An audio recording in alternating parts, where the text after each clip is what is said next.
Est-ce que tu peux nous dire un peu ce que tu vis, les conditions en ce moment? Ça n'a pas l'air facile pour vous tous. Bah écoute, c'est clairement pas facile.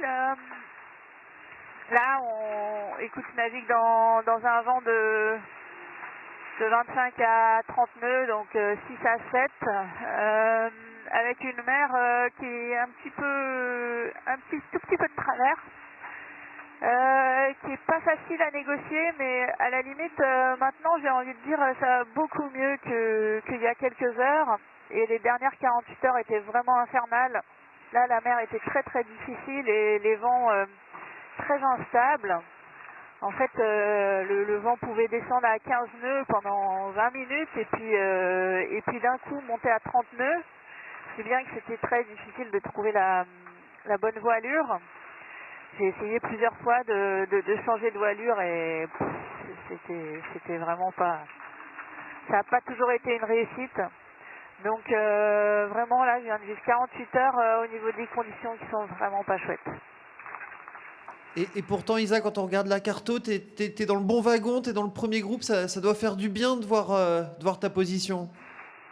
Bah écoute, c'est vrai qu'à un moment donné, j'ai réussi à me réhisser dans le bon wagon. Et ça, j'ai envie de dire, c'était juste avant que la mer devienne aussi difficile. C'était juste au moment du passage du cap. Bah écoute, entre deux sessions de bricole, j'ai trouvé l'énergie pour partir à fond et vraiment faire aller vite mon bateau. Et du coup, ça a été un moment assez réjouissant. Mais depuis c'est reparti dans des conditions moins faciles. Et puis j'ai de nouveau eu un enchaînement pas simple avec un hydrogénérateur qui s'est arraché. Et puis tout un tas de petits pépins. Donc j'ai repassé beaucoup de temps à réparer. Et du coup voilà, il y a des phases super bonnes, puis il y a des phases de ralenti, comme je viens de revivre ça. Et maintenant, bah, on va voir. Je crois qu'il faut prendre son mal en patience et puis à chaque jour suffit sa peine, je pense. Est-ce que tu peux nous expliquer comment on la trouve, cette énergie-là, justement pour se battre, justement pour continuer, quoi qu'il se passe? Bah écoute, je t'avoue que moi aussi je me demande, hein, des fois franchement c'est pas facile moralement, je trouve, tous les jours. Il y a des moments avec la fatigue où eh ben, les difficultés, elles donnent du découragement. Hein, et puis en fait, je sais pas, ça revient. Moi, j'ai besoin à un moment donné de me recentrer sur moi, de me poser et voilà, de prendre 5 minutes pour me poser. Et puis ça revient. C'est assez difficile à expliquer. Je crois que la niaque, elle vient du fond de soi. Et il faut la laisser revenir parfois. Génial. Est-ce que tu peux nous dire ce qui t'attend dans les prochaines heures, là?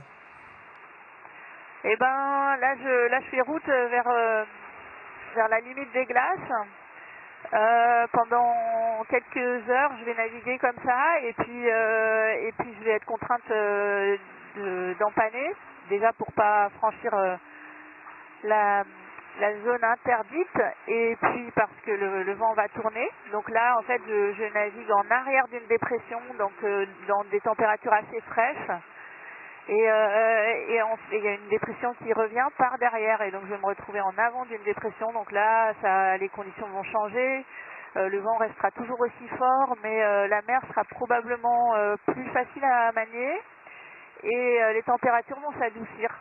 Donc là, je vais repartir vers le nord-est pendant un certain nombre d'heures, peut-être 24 heures, ça dépend. Là, je c'est pas très très clair encore par rapport au fichier météo. Et puis une fois passée cette dépression, je vais de nouveau me retrouver à l'arrière d'une dépression et je vais repartir vers le sud-est. Et là, une condition que celle que je viens de vivre pendant 2 jours.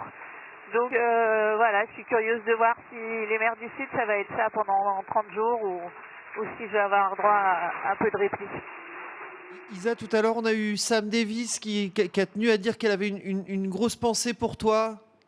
Ah bah écoute, je suis hyper touchée.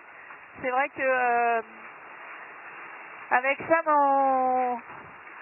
on est assez complices ça a été vraiment un truc étrange de se croiser comme ça en plein dans l'entrée de l'océan Indien. On était presque en route de collision et je m'attendais pas du tout à ce qu'elle ait sa grosse avarie à ce moment-là. Je suis tellement déçue pour elle et du coup c'est vrai que c'est un sujet, ces abandons, ces avaries, parce que moi d'un côté bien sûr que tant que le sort ne m'a pas touché, je peux m'estimer super heureuse d'être en course et vraiment je le suis. J'ai de la peine pour tous les concurrents qui ont dû abandonner. Et pour autant, ça rend pas ma route plus facile de me dire que, eh bien que moi j'ai pas eu de gros pépins. Isa, merci beaucoup. On est super touchés par ta combativité. Donc, voilà. On espère Et là, que, tu vois, ça, que, c'est que un ça. départ Olof.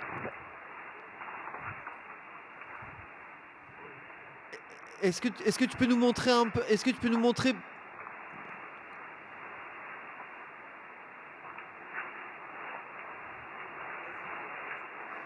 Écoute, je sais pas si tu vois le sillage derrière moi, mais il est parti en travers. Ah, ça y est, le bateau est reparti. Donc c'est bon. C'est bon. Bon, bah écoute, hein, tu vois, les conditions sont musclées, on peut le dire.